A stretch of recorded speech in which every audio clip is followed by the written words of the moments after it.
Bonsoir, très heureux de vous retrouver pour cette nouvelle année 2016. Bonne et heureuse année.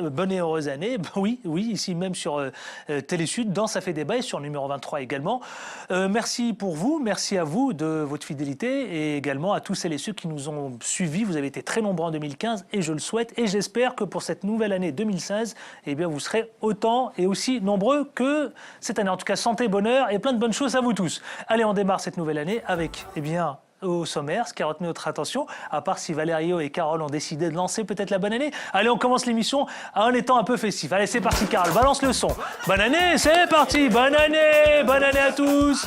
Bonne année. Allez, un petit message, vas-y, et Bouba, profites-en pour parler à la caméra. Alors, mes amis, chers téléspectateurs donc du monde, vous qui suivez Télésud, je vous souhaite la bonne année, plein de bonheur, de santé, longévité, tout ce que vous voulez. Allez, Jean-Claude Félix Chicaya. Bonne année à tous les téléspectateurs, à tout le monde, à l'Afrique, au monde entier. Amour, lumière, cœur ouvert et santé. Chriette. Bonne année à tous les téléspectateurs de Télésud et continuez à nous regarder, ça fait débat. Voilà. Nicole Suzy, enfin. Bonne année à tous, je pense à mes enfants et surtout à Caresse, Isaïas et Dani. Bonne année à l'Afrique entière, bonne année à ceux qui sont surtout tristes en ce début d'année 2016. Et on pense évidemment à tous celles et ceux qui sont démunis aussi également. Et on pense aussi à tous ceux, comme vous l'avez dit, à tous ceux qui nous regardent et qui nous suivent depuis maintenant des années. Bonne année à vous tous, hein, les amis. Vous n'avez pas envie de danser quand on entend cette musique? Ah, mais bien sûr. Allez, allez, c'est parti. Valerio, à toi de jouer au sommaire de cette émission. C'est parti. Près de 80% de Français pour la déchéance de nationalité selon un sondage. Et bah oui, on en parle ici. Presque près de 9 Français sur 10, soit 86% sont pour la déchéance de la nationalité française des binationaux nés en France, condamnés pour un crime constituant une atteinte grave à la vie de la nation, notamment pour terrorisme. On en parle ici, ça fait débat. Ex-otage d'AQMI, oui, il s'appelle Thierry Doll. Souvenez-vous, il attaque désormais Areva et l'État français en justice. On en parle ici, ça fait débat. Et enfin, on finira avec cet hélicoptère, ce crash d'hélicoptère. Ça se passe au Bénin et c'est le Premier ministre Lionel Zinsou qui en sort indemne avec d'autres personnalités et d'autres acteurs politiques.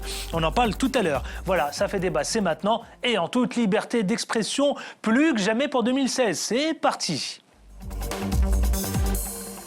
Et vous l'aurez remarqué, pour celles et ceux qui viennent de nous retrouver, sachez-le, à la fois sur Télésud et sur numéro 23, les deux téléspectateurs, à la fois nos Africains, nos amis africains et puis nos amis français, eux deux évidemment, se partagent pour nous regarder et ils sont très nombreux à nous suivre. Je les remercie infiniment. Allez, pour débattre et pour analyser cette actualité, vous savez, on va commencer par les femmes.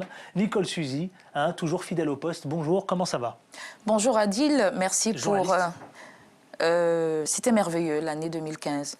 Merci pour cette présence sur le plateau de Télésud. C'était une bonne expérience que je renouvellerai avec joie, avec plaisir. J'ai été bien. Eh bien, si tu as été bien, écoute, sache que tu as toujours ta place ici parmi nous. Merci. Voilà, bonne année, oui. Donc 2012, santé. Je crois que vous l'avez suffisamment santé dit, là, de diamant, 2016, pardon, santé de diamant. Parce que le fer rouille. Et puis, que Dieu vous accorde vos secrets même les plus tendres. Oh, c'est beau là, c'est une déclaration d'amour presque. Hein. Ma femme va être jalouse. C'est joli. Je dis ça pour plaisanter, bien sûr. Oui, bien sûr. Merci infiniment, ma chère Nicole Suzy. Bien sûr, évidemment, votre place est ici et c'est ici que ça se passe dans Ça fait débat. Merci. Ahmed Chriad pour aussi débattre géopolitique ici avec nous. Merci d'être avec nous. Bonne année à tout le monde encore, je réitère surtout mes meilleurs vœux de santé, de joie et de prospérité pour le continent africain et pour la France aussi. Allez, merci infiniment. Merci de vos invitations. Absolument, merci infiniment. Jean-Claude Félix Chicaya, lui, il est chercheur à l'IPSE, merci d'être avec nous. Toujours oui. Hein, ici, fidèle au poste. Moi, j'arrête pas de recevoir des courriers vous concernant. Oui. Pourtant, je me suis déjà adressé aux téléspectateurs. Mais mais c'est vrai, je rigole pas. Vous savez quoi, je reçois tout le temps des courriers, des mails. Félix, est-ce qu'il appartient à la famille de la grande famille Félix qui habite à Congo-Brazza? Au Congo-Brazza. Congo-Brazza, exactement. Oui, je suis bien Bah oui, donc c'est bien le Jean-Claude Félix Chicaya, oui, le petit-fils, de Félix Chicaya, genre, ouais. Il a fait l'actualité récemment, non? Oui, parce qu'il y a un ouvrage qui vient de sortir et il y a un autre ouvrage sur mon oncle, Chicaya Otamsi, qui va sortir celui dans un mois. Vous croyez quoi? On reçoit du beau monde ici, hein. Jean-Claude Félix Chicaya, la classe, quoi, hein, comme on dit. Et la bogossitude, c'est avec Ibouba. Là, il a sorti, alors là, on dirait presque qu'il a fini le réveillon, il finit le réveillon sur le plateau. Et Bouba, Quelle classe, conseiller politique et journaliste politique. Merci Adil Farkan, merci vous, amis téléspectateurs africains et amis téléspectateurs du monde. Ça y va prendre ma place là. Regardez. Je vous souhaite effectivement de passer une très bonne année 2016. Yéen su ma mbokk Sénégal maa ngi leen di ñaanal atum jàmm ah salaamaaleykum. Ça veut dire bonne année. Ça veut dire bonne année à tout le monde et ce bonne année aussi s'adresse à tous les Africains. Eh bien, écoutez, en tout cas, c'est dit. Merci à vous, en tout cas, d'être avec nous ici. On va démarrer ce premier sujet qui a retenu notre attention. Vous aussi qui nous regardez depuis chez vous, évidemment, vous pouvez réagir, commenter l'actualité en toute liberté d'expression. Hein. Il n'y a pas question, ici, il n'est pas question de censure. Ça, c'est 2 supports. Le premier, c'est Facebook. Vous likez, vous, et vous commentez, hein, vous rédigez ce que vous avez envie de dire, hein, commentez l'actualité. Et puis sur Twitter, @CF débat. Alors, ce sondage, mesdames, messieurs, 80%, ça veut dire près de 9 Français quand même sur 10, 86% sont pour la déchéance de la nationalité française, des binationaux bien sûr, hein, qui sont nés en France, condamnés pour un crime constituant une atteinte grave à la vie de la nation, notamment pour terrorisme. Alors le débat sur la déchéance de la nationalité, je ne vous l'apprends pas, il continue de faire rage en France et partout dans le monde. Qui veut prendre la parole? Tiens, Jean-Claude Félix-Sikaya. Moi, je pense qu'on est obligé d'ouvrir le spectre et d'ouvrir le champ sur cette loi. Il faut voir d'où elle remonte. Elle remonte de 1848 où il y avait l'abolition de l'esclavage qui n'était pas assez respectée par les anciens donc esclavagistes. Certains continuaient rapt et vente et autres trafic de la traite négrière. Et l'État, à ce moment-là, a tout fait pour justement arriver à un respect de cette loi. Déjà, en 1794, ça n'avait pas été respecté, donc ils ont choisi cette loi. Après, si on revient, on saute d'autres parties, on revient aux 2 guerres mondiales. Bon, ça a concerné 15 000 juifs, ça a concerné De Gaulle et autres, les opposants donc à Pétain et autres. Donc c'est une loi, une partie de nos lois, hein, du Code civil, qui a manié avec, je pense, beaucoup plus de hauteur, de profondeur. Et moi, je ne suis pas étonné qu'il y ait plus de 81% des Français, juste après l'effroi des attentats, qui, conduits par l'effroi, la peur et tout ce que ça peut générer dans notre société, comme dans d'autres sociétés, il faut avoir une géopolitique de la déchéance, ça vient tout de suite après, donc des chocs qui touchent une nation. Et je pense que la France, comme les autres pays européens ou ailleurs, si on regarde la carte du monde, on voit qu'à chaque fois, c'est après un événement et les politiques s'en servent souvent comme rempart. Mais sauf que, est-ce que c'est véritablement un rempart ou, non, on le voit bien. Attendez, pardonnez-moi. On le voit bien quand même, ça s'enflamme quand même sur la toile. Ça s'enflamme. Ça s'enflamme. Enfin, je veux dire, tout le monde a saisi cette question d'actualité. Et les Français, ils auraient souhaité, y compris eux, être consultés, tout simplement. Ibouba, je vous redonne, on est là, on va faire tourner le micro. Alors, mais moi, j'ai mis les pieds dans le plat, hein, comme d'habitude. Hein, donc, voilà. Moi, je suis quand même outré par cette situation-là qui devient de plus en plus... qui monte en exponentiel, en fait. Je ne sais pas ce qui se passe réellement. Est-ce que les Français ne se retrouvent plus dans leur histoire, ou ils veulent quand même bafouiller ou sinon gommer d'un seul coup de revers donc cette réalité qui est là, dont a toujours vécu la France, puisque nous sommes dans une république où quand même, à mon avis, il y a des lois quand même qui nous unissent et qui nous fait vivre dans cette belle république-là. En quelque sorte, en 2 mots, c'est dire qu'aujourd'hui, il va falloir que les Français puissent quand même se ressaisir. Parce qu'il n'y a pas que de la répression. Il y a aussi autre chose qu'il faudra faire. On constate pendant des années, depuis que les Français, ils sont toujours donc sur la répression. Et ça, c'est très grave. Nous voyons que quelques classiques politiques qui, aujourd'hui, mettent l'accent sur la situation réelle des Français. Aujourd'hui, les binationaux. Qui sont les binationaux? Qui sont nés ici. Ils ont le droit du sol. Donc, c'est une loi qui a été érigée par la République et qui, effectivement, dit que ces gens-là, c'est des binationaux, donc c'est des Français. Donc ça s'adresse à ces gens-là. Vous voulez déchoir ces gens-là de leur nationalité pour les amener où? Les donner quelle nationalité? C'est vrai, qu'aujourd'hui, il mais n'est ça- pas mais acceptable. certains- Excusez-moi. Oui, je suis d'accord, mais- Il n'est pas acceptable. Il n'est pas acceptable pour qui que ce soit de laisser les Français donc, se mettre dans les rangs des terroristes ou faire quoi que ce soit pour la nation. C'est vrai que personne n'est là pour ça et personne ne va les soutenir pour cela. Mais il faut les châtier d'une autre façon, à mon avis, à ma vision spontanée des choses. Ouais, mais là, vous abordez pas, je suis d'accord avec vous, mais là, il faut quand même qu'on aborde, sinon ça ne fait pas débat du tout. On voit bien que cette question-là divise. Certains même disent la question d'un référendum avait été calmement soulevée. Elle avait été posée pour permettre aux Français, justement, de trancher sur la question. Et pourtant, le chef de l'État, François Hollande, a, lui, catégoriquement refusé. Et c'est là où, justement, les Français et les internautes, tout le monde, ont commencé à réagir. Je distribue la parole et je reviens vers vous. Il y a Nicole Suzy et Amit Chriet. Allez-y, Amit Chriet ou Nicole Suzy, l'un ou l'autre. Ce qu'il faut dire aussi, c'est que concernant cette loi-là, d'abord, c'est une proposition de loi qui a été faite très rapidement, en moins de 48 heures. La commission des lois à l'Assemblée nationale, après ce qu'on a connu, les attentats tragiques et le drame. Il faut rappeler aussi que, d'un point de vue juridique, la Constitution française, l'article 34, je cite, les règles et les prérogatives, elles prévoient en matière de déchéance de nationalité. Donc, la loi, je dirais, n'est pas en contradiction avec la Constitution. Donc, on ne réforme pas une Constitution quand la loi n'est pas en contradiction. C'est d'ailleurs le Conseil constitutionnel qui, dans sa prérogative et dans son avis, même l'avis du Conseil d'État, qui l'a bien dit. Ça, c'est le premier point. Un étudiant de première année en sciences politiques le sait. Donc ça, c'est le premier sien. Je crois que la deuxième des choses, c'est qu'il faut dire que, au-delà de cette déchéance de nationalité, avant tout, c'est un signal symbolique. On a vu le rétro-pédalage de la ministre de la Justice, Christiane Taubira, qui, dans une radio concurrente algérienne, a parlé effectivement qu'elle était contre cette mesure-là, et puis elle a été recadrée par le ministre. Et puis Manuel Valls qui a dit non. Par le Premier ministre.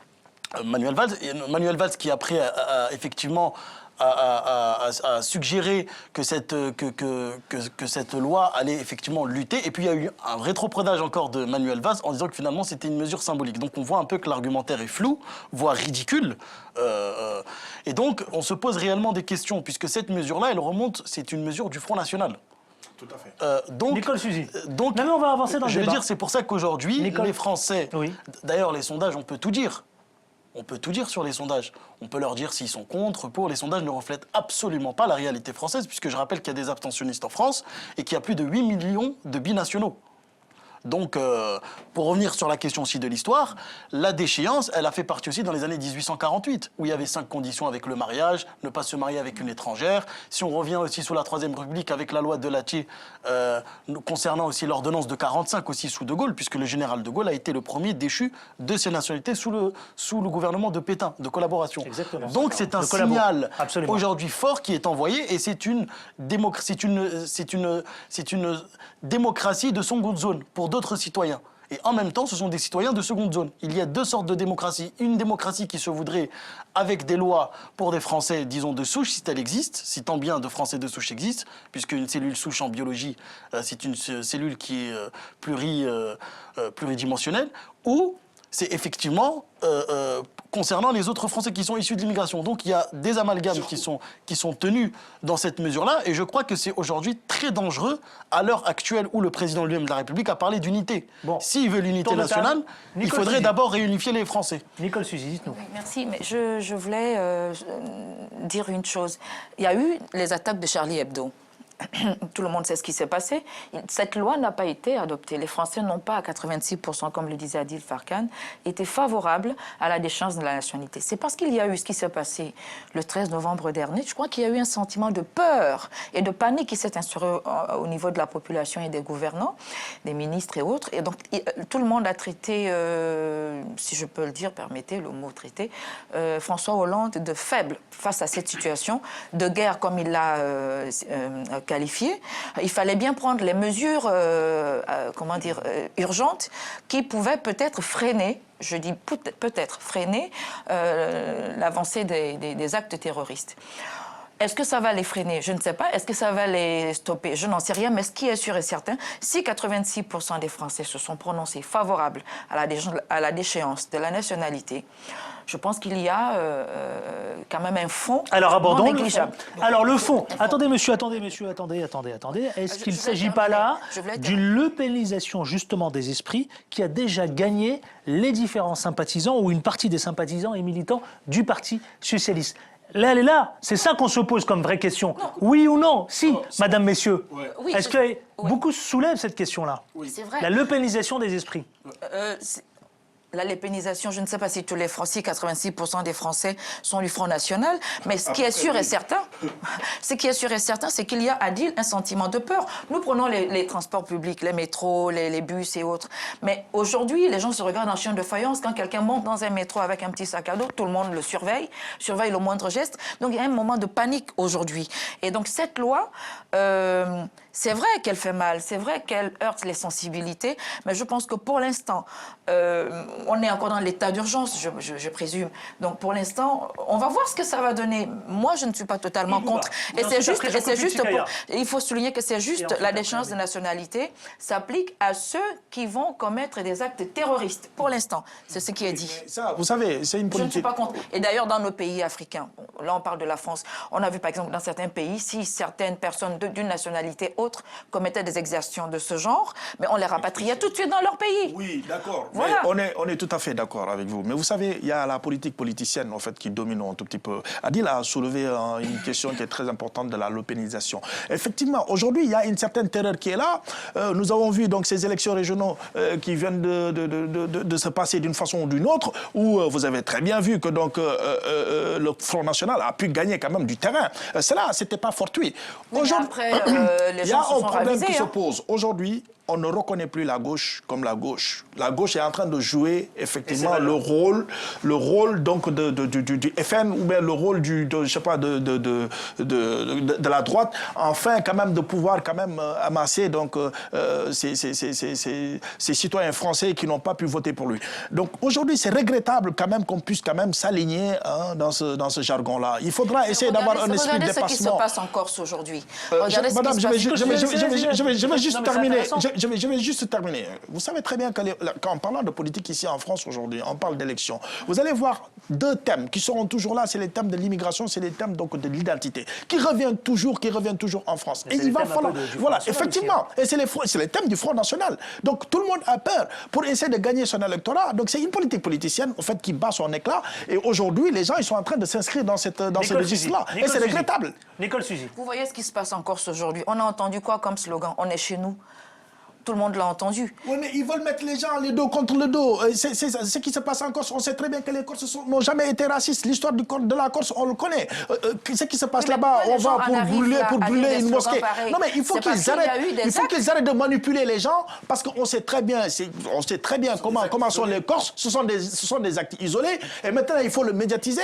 On sait très bien donc comment sont les Corses par rapport. Donc, je ne fais pas de différence, parce que c'est les Français aussi comme tout le monde. Mais nous savons très bien ce qui se passe. Aujourd'hui, il faut mettre les gens les dos contre le dos, essayer de créer autre chose ailleurs pour oublier ce qui se passe ici. C'est juste cela. Ils veulent maintenant tout faire pour essayer d'instrumentaliser les choses afin que les gens puissent quand même tourner le dos. Donc voilà, dire que bon là, les Corses c'est des rebelles, c'est des gens qui sont toujours là, qui sont toujours opposés donc à la réalité de la République et qui vont mettre dos contre dos. C'est juste ça le fond du problème. Et il va falloir avoir un esprit de dépassement par rapport à ça. Et ensuite, après, Hamid Chriet. Moi, je pense que si on prend cette problématique par le sujet de la Corse, on risque de se perdre.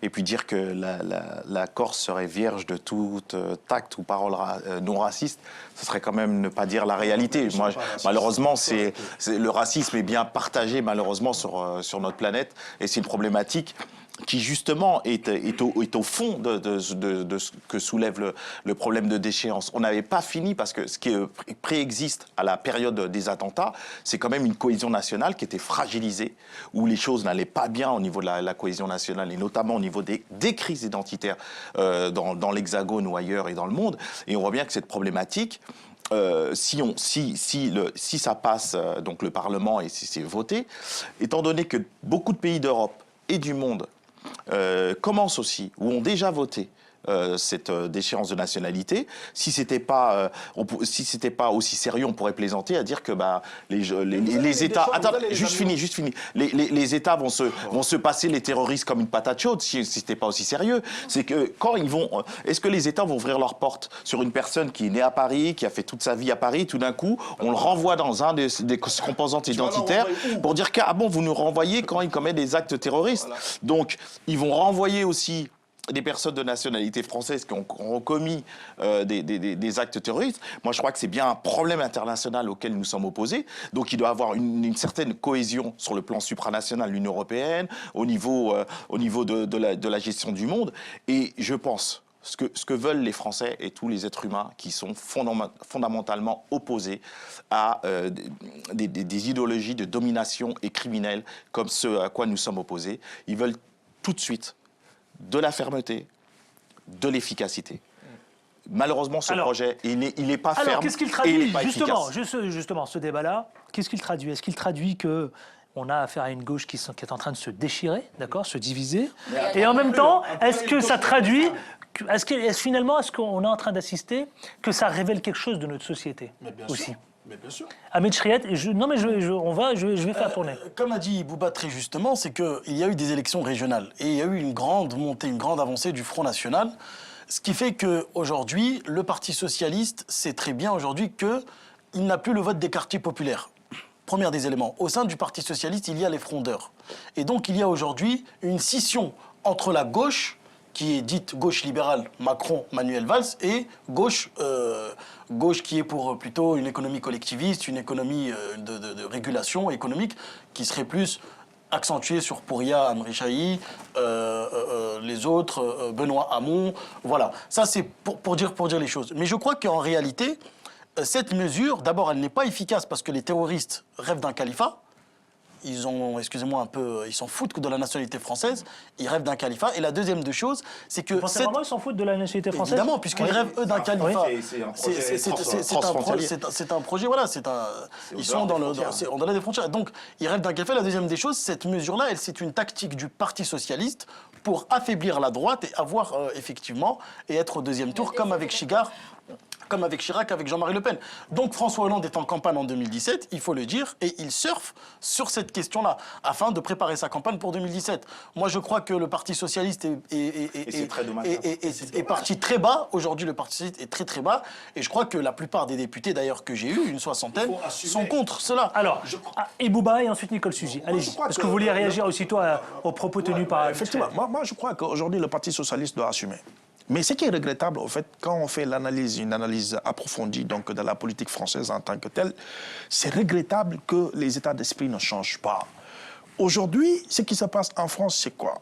Si vous voulez quand même donc, avoir beaucoup donc, de personnes pour voter pour vous, il va falloir que vous vous inscrivez dans ce registre quand même de répresseurs, dans ce registre donc, qui parle d'immigration, qui parle d'identité, pour essayer quand même donc, de se singulariser un tout petit peu donc, au Front National pour essayer quand même d'avoir un nombre de votants. Et ça, c'est regrettable parce que justement, en 2016, je crois qu'on doit avoir cet état d'esprit-là, on doit pouvoir le dépasser. Et que tous les partis doivent quand même assumer leur ligne politique. Et c'est regrettable aujourd'hui de voir quand même le PS jouer sur le terrain donc, du FN ou bien de la droite. C'est regrettable. Le socialiste Pierre Joxe, c'est l'ancien, absolument. Pierre Joxe, c'est ce que j'ai dit, non, il me semble, non? Oui. Ouais. Oui, bon, c'est vrai que j'ai insisté sur le X. L'ancien ministre de l'Intérieur lance un appel, vous savez quoi, à la gauche bien vivante, pour rejeter, eh bien, le stupéfiant projet d'élargir la déchéance de la nationalité aux binationaux. Alors, Pierre Joxe, lui, salue l'appel lancé par les jeunes socialistes qui s'opposent clairement au texte.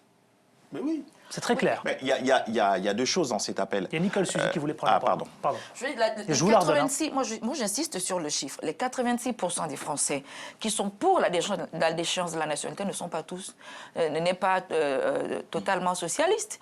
Il y a quand même un mal qui existe, qui est là. Les gens ont peur. Alors moi, je voulais dire, si pour le Parti socialiste, brandir la déchéance de la nationalité binationaux qui commettrait des actes terroristes en France peut reculer ou faire reculer le terrorisme en France, tant mieux. Tout ce qu'on veut, c'est vivre en paix et vivre tranquille. Si ça peut faire peur, j'ai dit si, je parle au conditionnel, si ça peut faire peur, tant mieux. Mais je ne pense pas que 86%, je suis quand même pointilleuse là-dessus, 86% des Français qui sont pour soient totalement du Front National. Il y a quand même un mal. Pierre Joxe de lancer cet appel? Il a eu raison, Pierre Joxe, de lancer cet appel? Bien évidemment qu'il a eu raison. Non, évidemment. pour vous, non. Pour moi, non. Pour moi, Puisque non. c'est une trahison même des valeurs de gauche historiquement. C'est une mesure symbolique. Je rappelle encore une fois que Tout comme les terroristes Martine sont Aubry, dans un but tout comme d'avoir Martine un Aubry califat. et l'ancien Premier ministre Jean-Marc Les terroristes ne se demandent pas s'ils veulent la nationalité française ou pas. Les terroristes sont dans un but d'un califat, de contagion à la fois régionale. Et il faut dire aussi une chose que la France doit comprendre aussi. Il faut le dire aussi et oser le dire. C'est que aujourd'hui, au XXIe siècle, lorsqu'on fait des ingérences dans d'autres pays étrangers, on a le retour du bâton des attentats. On n'est plus au 19e siècle ou dans les années 70 ou 80 où les frontières étaient protégées. Ça aussi, il faut que la France le comprenne. Et il faut, lorsqu'elle fait des interventions étrangères, prenne en considération non seulement les peuples démocratiques en Afrique et qu'elle revoie aussi sa politique étrangère aujourd'hui. Parce que ce n'est pas moi aussi qui le dis, ce sont les députés et des sénateurs. C'est qu'aujourd'hui, on ne comprend pas très bien la politique étrangère française. On n'arrive pas très bien à la comprendre. Jean-Claude Fischer, attendez depuis tout à l'heure, il réclame s'il vous plaît. Oui. Pour le dire aussi, c'est très important. Passer au second sujet. Oui, je voudrais revenir sur les 86%. Oui, c'est sûr que si on veut le sel, faut pas tirer la nappe. On peut pas dire que Sur 1000 personnes, 86%, ce sont pas il n'y a pas de référendum. Aujourd'hui, la seule crédibilité pour savoir la faisabilité, c'est un référendum. J'ai pas fini mon propos, mais on ressent quand même qu'il n'y a pas une grande hostilité populaire liée à cette loi. Mais on aurait posé cette question à 3 mois, le chiffre ne serait pas de 86%. Si on ouvre le spectre, on voit par exemple qu'aujourd'hui, Boko Haram empêche 1 million de Nigérians d'aller à l'école. Si en France, 1 million d'enfants ne pouvaient pas se rendre au collège, à l'école maternelle et autres, le chiffre de 86 pourrait atteindre 86 ou 96 ou 100%. Donc on voit bien, là, si on contextualise et si... Donc moi je pense que l'État se doit d'être en dehors de l'émotion, c'est-à-dire pas sans émotion, mais prendre de la hauteur et de la profondeur, et voir, est-ce que, étant donné que tout est démontré, hein, que c'est plutôt une loi qui n'est pas efficace sur le plan dissuasif et sur le plan même de l'éradication ou même de la réduction de l'élan idéologique et terroriste. C'est une loi qui ne fait pas partie du rapport d'Éric Ciotti et de Patrick Minuchet sur la déradicalisation. Je rappelle que ce rapport-là parlait d'éradication en matière de prévention. Les mesures sécuritaires en France sont des mesures, certes, qui peuvent durer autour de 3 à 4 mois, mais après, les Français, je peux prendre aussi n'importe quel sondage, aujourd'hui, les Français sont en attente d'un emploi. La question qui revient sans cesse, c'est la question de l'emploi en France. Et qu'on n'essaye pas de masquer avec des effets cosmétiques les vraies questions sociales aujourd'hui. La question des banlieues, la question de la France-Afrique aussi. Toutes ces questions-là sont liées aujourd'hui aussi sur la politique étrangère, sur la question sociale, sur la question des PME, sur la question de la défiscalisation en France, sur la question de la discrimination, sur la question de l'islamophobie. On a l'impression aussi que ce sont les Français de confession musulmane qui payent. Puisque en réalité aussi, il y a eu aussi les perquisitions, la déchéance. On a l'impression en réalité que c'est ça, qu'il y a des Français de seconde zone, une démocratie de seconde zone, et ça c'est intolérable dans une République qui se veut avant tout égalitaire. Je rappelle que la devise de la République c'est liberté, égalité, fraternité. Pour avoir une fraternité, il faut avoir, je veux dire simplement, pour avoir la fraternité, il faut avoir une unité. Ouais, alors, Jean-Claude Fischer, voilà. finir. Moi, il ne faut pas seulement se payer des mots, parce qu'il y avait une loi, mais il y a aussi une réalité hexagonale et européenne. Oui. Je crois que le racisme est une chose bien partagée. Il y a des inégalités un peu partout. Et je pense que les 86%... On n'est pas terroristes. Non, mais les 86% de Français sont aussi de toutes les couleurs, de toutes les confessions, confessions ou non.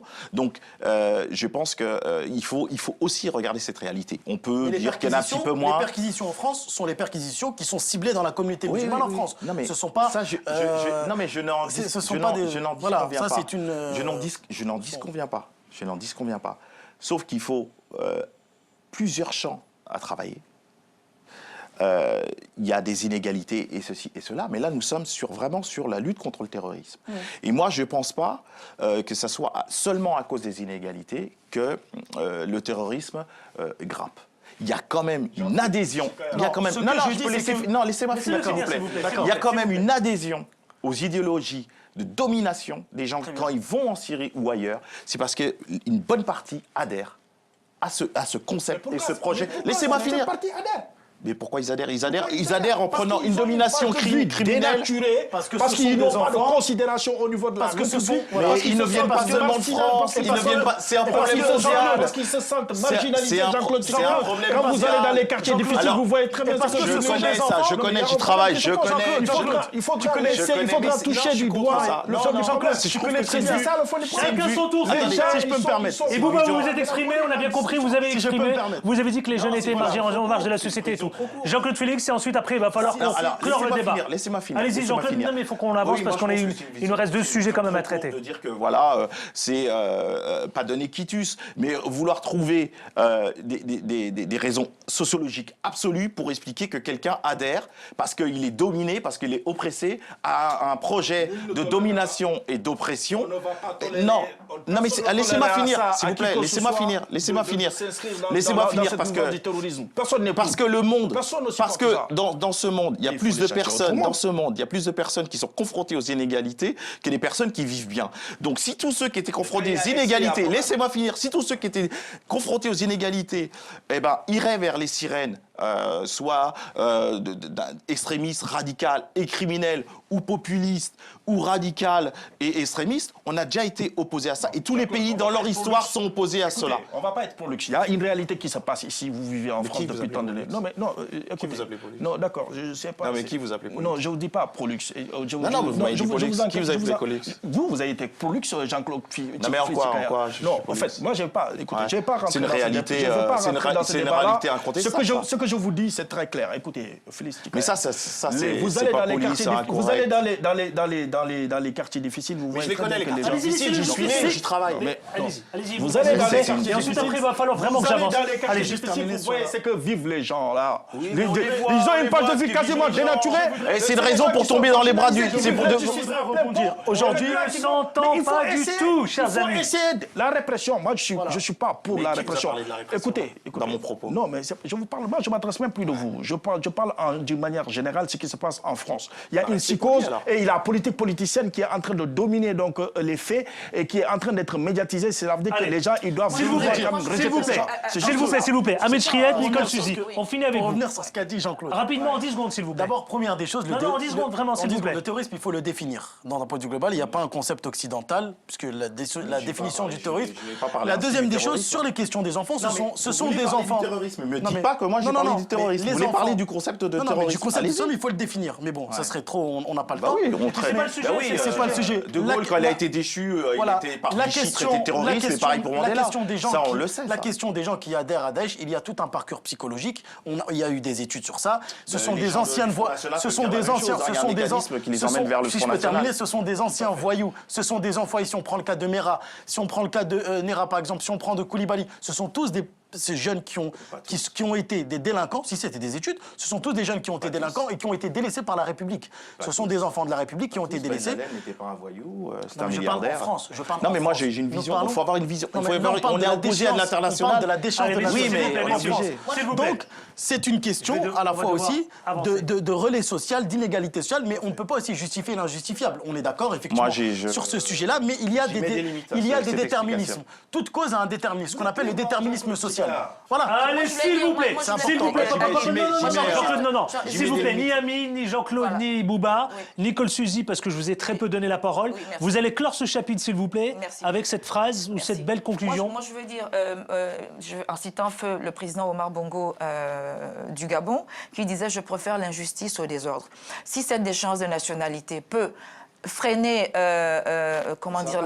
pardon ? Ça va pas freiner, madame. Ça va pas freiner. Je dis si. Ça peut freiner, tant mieux. Mais maintenant, il y a 86% de Français qui se sont prononcés. Il y aura, je présume, un référendum. Laissons les Français se prononcer. Allez, vous aussi. Et puis on va. Vous voyez bien déjà, on est 4 ici. Voilà. Vous voyez bien que le débat, évidemment, les uns, les autres ne sont pas d'accord. Et enfin, il y a division ici même au sein de ce débat, dans Ça fait débat. Vous aussi, absolument. Vous aussi, qui nous regardez, vous pouvez le faire. Commentez, en toute liberté d'expression. Vous commentez, vous réagissez sur la page Facebook. Vous likez et vous le faites. Comme vous décrivez aussi votre vision, votre regard concernant la déchéance de la nationalité. Et puis sur Twitter, CF Débat, second sujet. On est très en retard. Hein. On vient de me souligner à l'oreillette que, évidemment, on a beaucoup, j'ai volontairement laissé ce débat prendre forme, hein, puisqu'il est très, très important, et on en reparlera ici probablement. L'ex-otage d'AQMI, vous vous rappelez tous ici, Thierry Doll, absolument. Ça se passait au Niger, d'accord? Et au Niger, donc, Thierry Doll attaque désormais Areva et puis l'État français. Alors son objectif, il dit connaître les conditions de son enlèvement et de sa libération à travers 2 plaintes pour mise en danger de la vie d'autrui et non-assistance à personne en danger qui vise clairement Areva, comme je viens de le souligner, et l'État français. Alors d'abord, est-ce qu'il a raison de porter plainte? Thierry Doll est le seul à savoir ce qu'il a vécu. Voilà. Alors, donc, est-ce qu'il a raison ou est-ce qu'il a tort? Et puis, 2, il fait cette déclaration, il dit « Leur sécurité a-t-elle primé sur la nôtre ?» C'est une déclaration de Thierry Doll.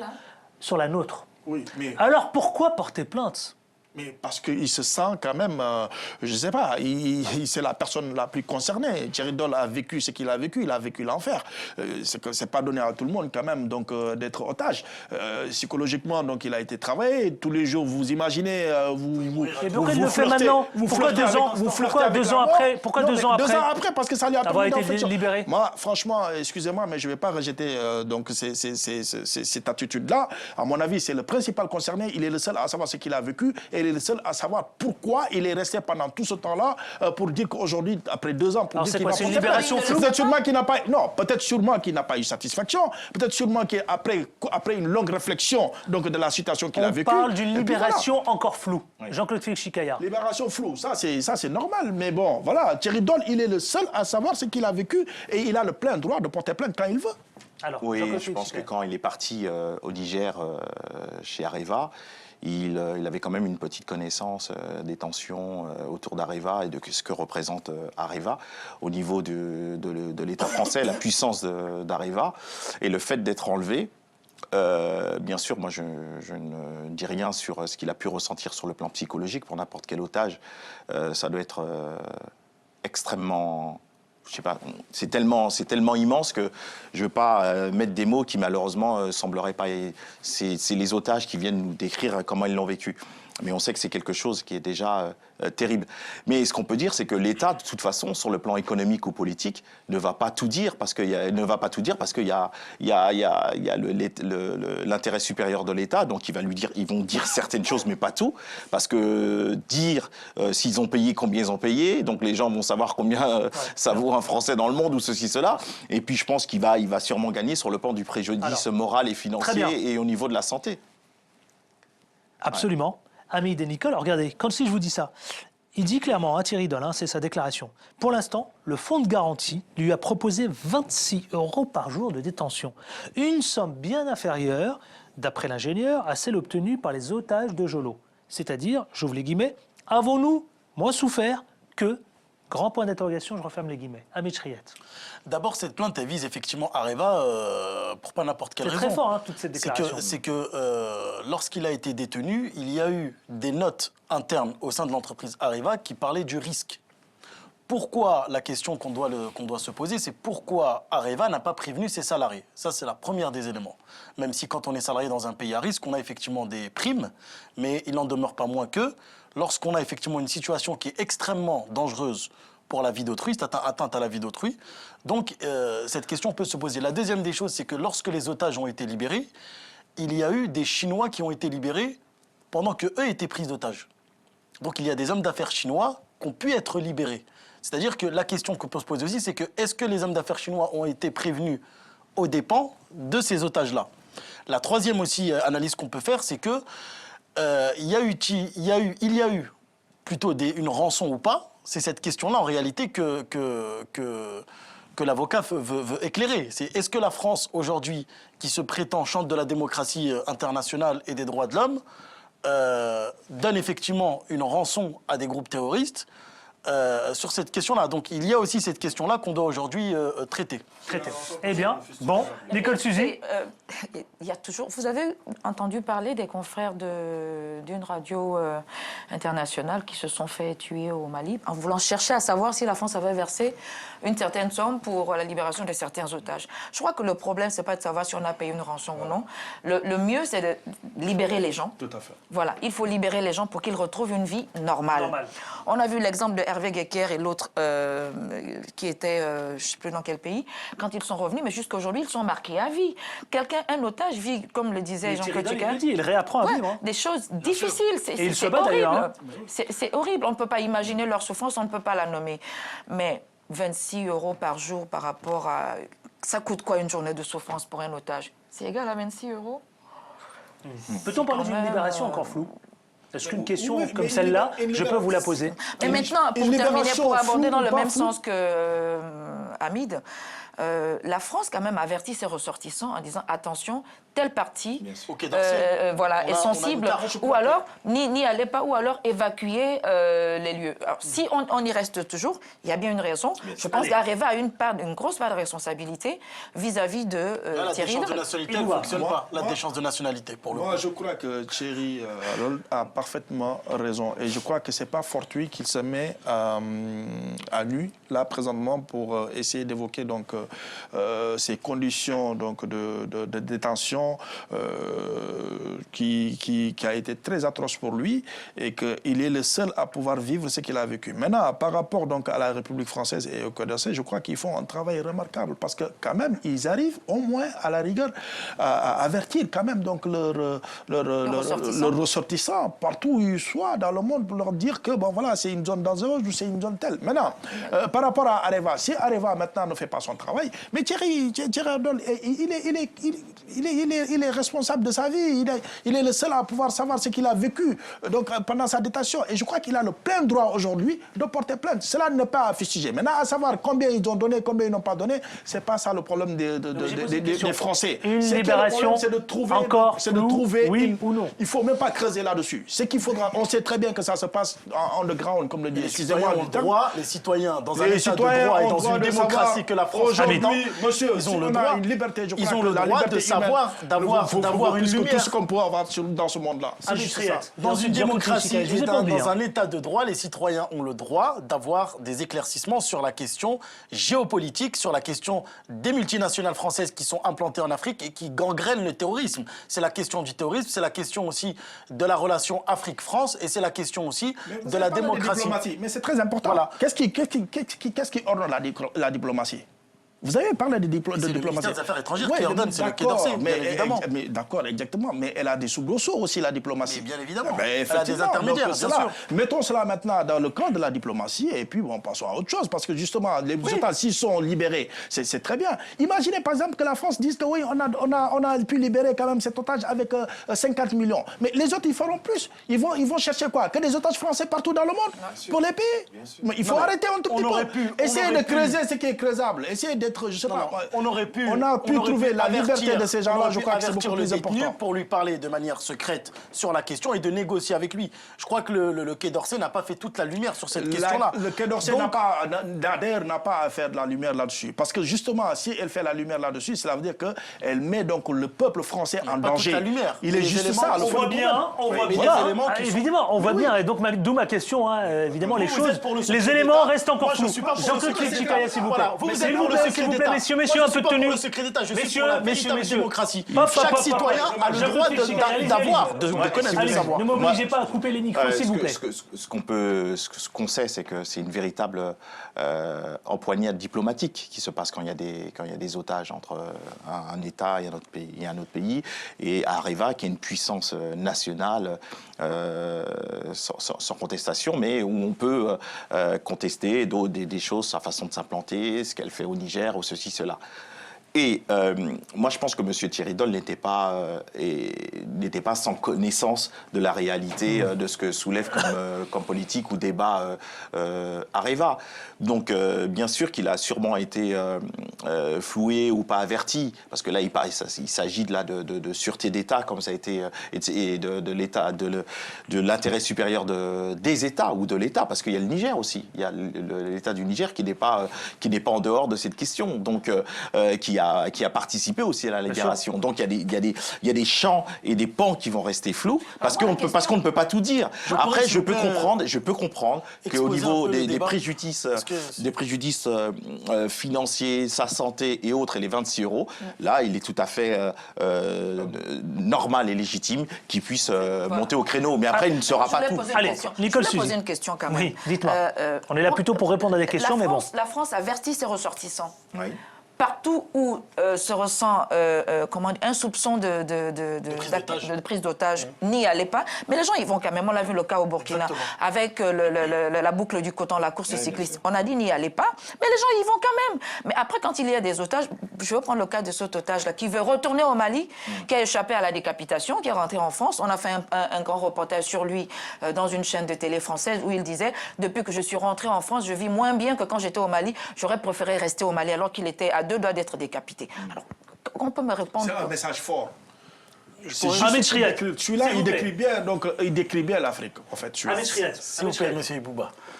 Allez-y. Ce qu'il faut savoir aussi, c'est qu'il faut faire très attention en termes d'analyse médiatique. On prend un événement conjoncturel, on le maquille et on en parle. Moi, j'aimerais dire une chose très simple, que les téléspectateurs et téléspectatrices vont comprendre. Pourquoi il y a une instabilité au Niger ? Premier des éléments, il y a une entreprise qui s'appelle Areva. Deuxième question, comment se fait-il que le Niger, que le ministère de l'Intérieur ne peut pas mettre une sécurité, ne peut pas sécuriser son pays? Donc c'est un peu le pompier pyromane. Ce sont la France avec une multinationale Areva qui, en même temps, crée des conditions pour le terrorisme. Puisque lorsque les richesses, et je fais référence à l'uranium du Niger, n'est pas partagé par la population, qu'est-ce qui se passe? On crée des conditions à des jeunes.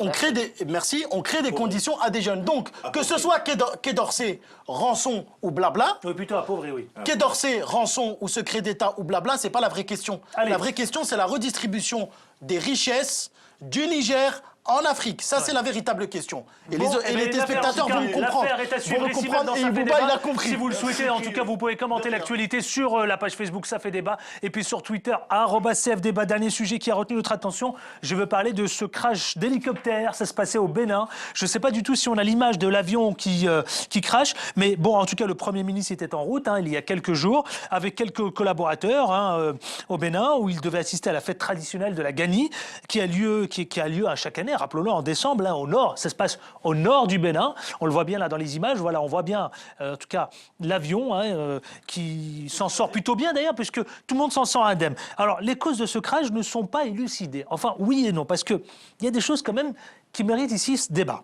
Une enquête a été ouverte, nous ont indiqué, selon une source policière, et en même temps, Lionel Zinsou, lui, qui est le numéro 2, il a posté en disant « Écoutez, l'accident a été essentiellement dû aux mauvaises conditions de visibilité, à l'atterrissage. » C'est ce qu'il a posté sur sa page Facebook. C'est Lionel Zinsou qui dit ça.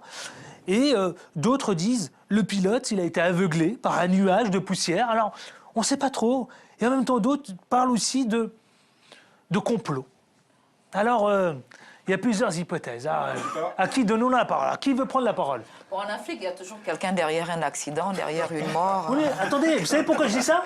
Attendez. Il est peut-être important de le dire. Parce que Lionel Zinsou, oui, chers amis téléspectateurs, tous celles et ceux qui nous regardent, il a été désigné candidat du parti de pouvoir à la présidence de février 2016, sachez-le, le chef du gouvernement, et donc le candidat unique de force. Donc pour concourir, en tout cas à la présidentielle, écoutez-moi, pour un Bénin émergent, c'est ce qu'on appelle le FCBE, qui est l'Alliance au pouvoir depuis avril 2006. C'est pour ça qu'on parle de complot. Je pense qu'on parle de complot, parce qu'il y a plusieurs Béninois qui pensent que Yahi Boni a toujours son ombre qui plane sur l'élection présidentielle. Bon, il parle peut-être de complot en disant qu'il voulait peut-être se débarrasser. Je parle au conditionnel, je n'accuse personne de lui, parce que s'il part, vous voyez, il n'est plus là. Bon, je suis obligée de me repositionner. Moi, c'est vrai, c'est quand même un peu poussé. Mais entre nous, je sais pas, moi j'ai été au Bénin, je ne sais pas s'il y a de la poussière ou des tempêtes de sable comme dans le désert. Franchement, que le pilote n'ait pas de visibilité, quoi. Je sais pas, est-ce que c'était un bon pilote? Est-ce que c'était un pilote qualifié? Je sais pas, c'est quand même l'hélico présidentiel. Hein. Yahi Bonnet aurait pu être là-dedans. C'est un pilote français, on a dit. Hein. Alors, Français, ouais, non, Avec plus de 2000 heures de, Ouais, de ce qui est Et dit, confirmé. c'est que Et confirmé. Et confirmé et français. voilà, pilote confirmé, équipage confirmé, Et français. hélicoptère tout neuf datant de Avec deux gardes du corps. 2014. Voilà. Mais c'était en plein harmattan. Donc c'est en plein voilà, c'était en harmattan. plein harmattan. Donc l'harmattan. le vent. Alors, si à l'harmattan, parfois le vent. Jean-Claude Chikaya, le vent, ouais. s'il y a, vous êtes africain. Moi, je pars souvent d'Abidjan, Accra, je ne prends jamais l'avion En tout parce cas, qu'en ce qui a avion été c'est évoqué 25-30 dans minutes. Mais je pars en voiture. On peut partir, on peut faire toutes les villes du Bénin en voiture. Il y a de bonnes Mercedes, il y a de bons 4x4. Moi, pardonnez-moi, il m'est Pourquoi déjà prendre- arrivé pourquoi à plusieurs prendre- reprises en Afrique même de prendre l'hélico. Ouais. Pour des conditions de tournage, écoutez, ça s'est toujours bien passé. toujours bien passé. Oui, C'est pour ça alors s'il y a qu'aujourd'hui, on l'harmattan, s'interroge pourquoi aussi. prendre Hein. l'hélicoptère? Exactement. C'est la question qui se S'il y a pose et l'harmattan, qui soulève, voilà, qui s'il y a soulève, l'harmattan, pourquoi qui soulève prendre le l'hélicoptère doute, surtout qu'il est vu comme favori pour les prochaines cette élections élection-là, oui. présidentielles. Oui. Je crois Et Bouba, et ensuite Hamid. Je crois que ça brûle la langue de plus d'un aujourd'hui donc au Bénin. C'est vrai que donc Yaya Boni, Yahi Boni, excusez-moi, C'est Yahi donc Boni, oui. Le Yahi président. Boni donc voilà ne fait pas le poids qu'il faisait auparavant. Aujourd'hui le Bénin, les Béninois aspirent effectivement à un changement. Mais si le principal concerné vous dit justement que donc le crash a été dû donc à des mauvaises conditions de des mauvaises visibilité. conditions de visibilité. À la tête, Je crois que ça. c'est pas une politique politicienne parce qu'il a failli quand même Ah bon laisser sa vie. À mon avis, ça c'est ma vision spontanée des choses. Bon, secondo maintenant, moi, en tant qu'Africain, je crois bien que il a eu de la doigt parce que carrément pour La baraka, comme on dit. baraka, comme on dit, ou bien sinon donc comment ça s'appelle au Bénin, on sait très bien que donc il y a des pratiques mystiques le vaudou béninois peut-être sûrement l'a sauvé. Hein? Donc ça, je pourrais le dire aussi. Ils me comprendront bien les Béninois. Mais aujourd'hui, ce qu'il faudra constater justement, c'est que comme il s'est sorti donc indemne, je crois que c'est le plus important et que bon, voilà, essayons de voir maintenant ce qui se passe. Et bravo au Premier ministre, à Lionel Zinsou, parce que vous savez quoi? Il n'a pas abandonné. Il s'est rendu évidemment à cet événement. Mais cette fois-ci, Il a été rencontrer le roi et puis il a pu participer évidemment à toute la fête. Et aussitôt ensuite, après il a emprunté les voies terrestres. Hein. Voilà, c'est ça. Voilà, la voie terrestre était la meilleure, quoi. Moi, je pense que, comme disait Oui, Jean-Claude mais ce qui me paraît curieux, c'est que moi aussi, je vous promets, j'ai déjà pris l'hélicoptère militaire à plusieurs reprises en Afrique, je vous dis, pour des raisons de tournage. À toutes les fois, c'est toujours bien passé. Mais tant mieux, enfin, c'est pour ça que là, si vous voulez, c'est ce poussière. Non, mais tant mieux, mais ce poussière de nuages m'a paru, bon, à étudier. Donc, En plus, l'Afrique est très spirituelle et comment dire, accrochée au mysticisme. Moi, quand je le disais tantôt, quand je fais Abidjan-Accra, une fois, il y avait... je crois un député ghanéen qui était dans le car, mais il fallait d'abord faire des incantations devant le car avant que le car ne démarre. Donc l'hélico du président de la République ne décolle pas comme ça. Il y a des libations et autres pour que le voyage se passe bien, quoi. Ça et reste enfin, l'Afrique. Hamid Chried, avant de rendre l'antenne. Je pense qu'il y a eu effectivement le vent de l'harmattan face à des règlements. Il faut laisser l'enquête pour savoir ce qui s'est réellement passé, s'il y a eu des troubles ou une panne. Mais la deuxième des choses, je crois que cet accident-là, paradoxalement, a servi Zinsou. Parce qu'il faut savoir que Zinsou est extrêmement mal apprécié par les Béninois. Voilà, tout le monde connaît son parcours. Je ne vais pas revenir sur son parcours. Et je crois qu'il a fait un tweet qui était à la fois émouvant, moi que j'ai pu lire et que vous avez sûrement dû lire aussi, sur Facebook aussi. Et donc ça lui sert finalement. Donc attendons de voir pour les élections. Bon, allez messieurs, en tout cas, merci à vous tous. Vous pouvez, vous aussi, qui nous regardez, commenter, aussi nous donner votre avis, nous livrer votre avis sur la page Facebook, ça fait débat, vous likez, vous commentez, et puis sur Twitter, c'est @FDébat. Merci à Nicole Suzy, qui est journaliste politique, merci à Hamid Chried, qui est géopolitique, spécialiste de l'Afrique, merci à Jean-Claude Félix Chikaya, qui est chercheur à l'IPSE, et enfin, merci absolument Émergence, oui, votre site média, absolument. Émergencenews.com, allez, voilà. émergence-news.com, je vous ai souhaité une très bonne année 2016, bon, avec un petit texte gentil, allez sur mon site. Allez, Merci regardez encore tout ça avec beaucoup d'attention. Et enfin, merci à Ibouba, journaliste politique, conseiller politique, mais également président de l'association des Sénégalais de l'extérieur, enfants de la patrie. C'est bien cela. Voilà, merci à vous tous, messieurs. Merci à Valérie qui a réalisé cette émission, à toute l'équipe technique. On se retrouve la semaine prochaine avec autant de plaisir. D'ici là, portez-vous bien. Ciao, ciao. Et bon réveillon à tous.